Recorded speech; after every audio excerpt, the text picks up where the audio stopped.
আমি না যখন বীজপুরে যাচ্ছি, বীজপুরের শুভকামায় বলছে বীজপুর যা লিড দেবে ব্যারাকপুরে কেউ দিতে পারবে না। আবার আমডাঙ্গার অফিসার আমাকে বলছে আমডাঙ্গা যা লিড দেবে কেউ দিতে পারবে না। নোয়াপাড়ায় আমায় বলছে নোয়াপাড়া ব্যারাকপুরের মধ্যে হাইয়েস্ট লিড দেবে। আবার সেদিন দেখলাম সোমনাথ সেন জগদ্দলের মঞ্চে সুবোধকে ওপেন চ্যালেঞ্জ জানালো যে যদি বীজপুর ফার্স্ট হয় জগদ্দলকে টপকে, তাহলে বীজপুরের সবাইকে খাওয়ানোর দায়িত্ব শোনে, আর যদি জগদ্দল জেতে তাহলে জগদ্দলের সবাইকে খাওয়ানোর দায়িত্ব সুবোধের।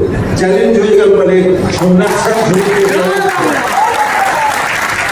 আর আমি বলেছি আমি একটা কথা বলবো না, আমার নৈহাটি যারা তৃণমূল করে তারা বলবে,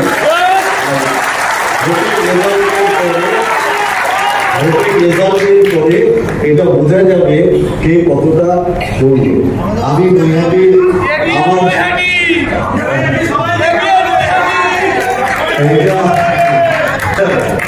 আমি এগুলো আপনাদের আমি এগুলো বলতে পারি।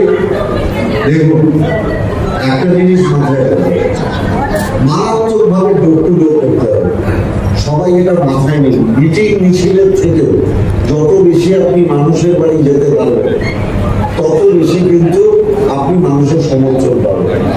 আমার মূল এজেন্ট দেখুন, একটা রাজ্যের এজেন্ডা আছে, একটা ব্যারাকপুরের এজেন্ডা আছে। ব্যারাকপুরের এজেন্ডা একটা, আপনি 2019-এর সন্ত্রাস চান না 2021-এর পরে শান্তি চান? আপনি 2019-এর পরে সন্ত্রাস চান না আপনি 2021-এর পরে যে শান্তি বিরাজ করছে এটা চান? একটাই কথা, আর কিচ্ছু দরকার নেই, আর কিচ্ছু দরকার নেই। আর যারা বক্তৃতা করবেন আমি তাদের অনুরোধ করবো, মূলত আমাদের যা কিছু হবে সব ভারতীয় জনতা পার্টিকে অ্যাটাক করবে। এই যে জমিদারি রাজত্ব চলছে, এই যে এনআরজিএস এর টাকা দিচ্ছে না, বাড়ির টাকা দিচ্ছে না। আচ্ছা, পঞ্চায়েতের জন্য একটা ঘোষণা আছে, 4টে পঞ্চায়েতের জন্য একটা ঘোষণা আছে। আজকে এই সাংসদ অভিষেক বন্দ্যোপাধ্যায় বলেছেন যে এটা আমাদের ঘোষিত নীতি, যে পঞ্চায়েত এই নির্বাচনে তৃণমূল কংগ্রেসকে জেতাবে সেই পঞ্চায়েতে আবাস যোজনার সমস্ত টাকা এই ডিসেম্বরের মধ্যে মমতা ব্যানার্জি দিয়ে দেবে।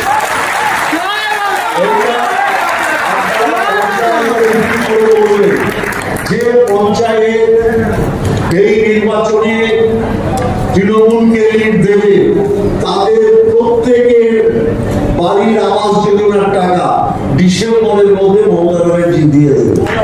অতএব পঞ্চায়েতগুলোর মধ্যে প্রতিযোগিতা হবে, কোনো সময় যে ওয়ার্ড লিড দেবে। আচ্ছা, 31টা ওয়ার্ডের মধ্যে আবার নির্বাচন কমিশনের নালিশ হবে। আমি রামডাঙ্গায় গিয়ে বলেছিলাম যে অঞ্চল লিড দেবে তার প্রাইজ আছে, নির্বাচন কমিশনে নালিশ হলো। আমাকে সাংবাদিকরা জিজ্ঞেস করলেন কি প্রাইজ দেবেন, আমি বললাম অকুণ্ঠ ভালোবাসা, যারা জিতবে তাদের ভালোবাসা দেবে। তাই আমি বলছি আপনাদের, না আমি আপনাদের মনে আছে 2021 সালের পরে এখানে প্রাইজ হয়েছিল, আমি আর কিছু বলছি না, 2024-এও প্রাইজ হবে, ঠিক আছে? আর মহিলাদের একটা বড় ভূমিকা আছে, লক্ষ্মীর ভান্ডার কিন্তু 500 থেকে 1000 হয়েছে। এবং আমি যেটা ঠিক করেছি, আমার ব্যারাকপুর লোকসভা সব লক্ষ্মী মার ঘরে আমি একটা মমতা ব্যানার্জির কার্ড পৌঁছে দেব, যাতে তাদের লক্ষ্মী মাকেও আমরা স্মরণ করতে পারি আর লক্ষ্মী মারও যাতে মমতা ব্যানার্জিকে স্মরণ করতে পারি। আর আগামী দিনে রাজনৈতিক, আজকে আমি কোনো রাজনৈতিক বক্তৃতা রাখতে আসিনি। আপনারা একটা অনুমতি আমাকে খালি দেবেন, আমাকে এবার বাইরে অনেক বেশি টাইম দিতে হবে। অতএব আপনারা আপনাদের মতো করে আমার নাম করে আপনারা বলবেন, এটুকু আমি চাই। আর আমি যতটুকু পারবো আমি দেবো, কিন্তু আমাকে আমডাঙ্গা এবং ভাবপাড়া বেশিরভাগ সময়টা দিতে হবে। অতএব আপনারা, আমি চাইবো যে আপনারা আমার হয়ে পরিশ্রম করুন, এটুকুই আমার বলা। সবাইকে ধন্যবাদ। মমতা ব্যানার্জি ধন্যবাদ। আমি তো এর আগের দিনই বলেছিলাম যে অর্জুন সিং যদি বিজেপির ক্যান্ডিডেট হয়, দলে দলে বিজেপির লোক তৃণমূলে যোগদান করবে।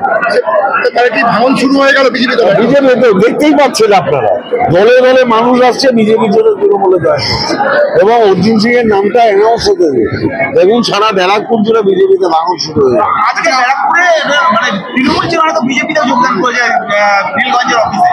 যে ওই মন্ডু সাউ ছিল, সঞ্জয় সিং ছিল, এরা তৃণমূল ছেড়ে নাকি বিজেপি যোগদান করেছে। সঞ্জয় সিং কোথাকার?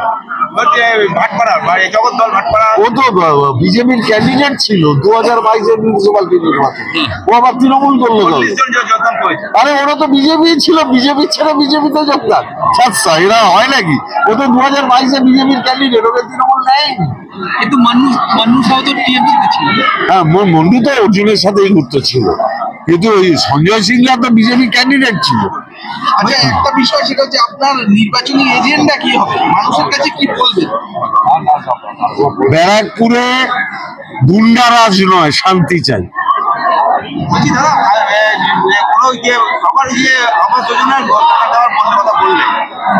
আজকে সাংসদ অভিষেক বন্দ্যোপাধ্যায় ঘোষণা করে দিয়েছেন, বসিরহাটের মঞ্চে বক্তৃতাটা শুনে নেবেন।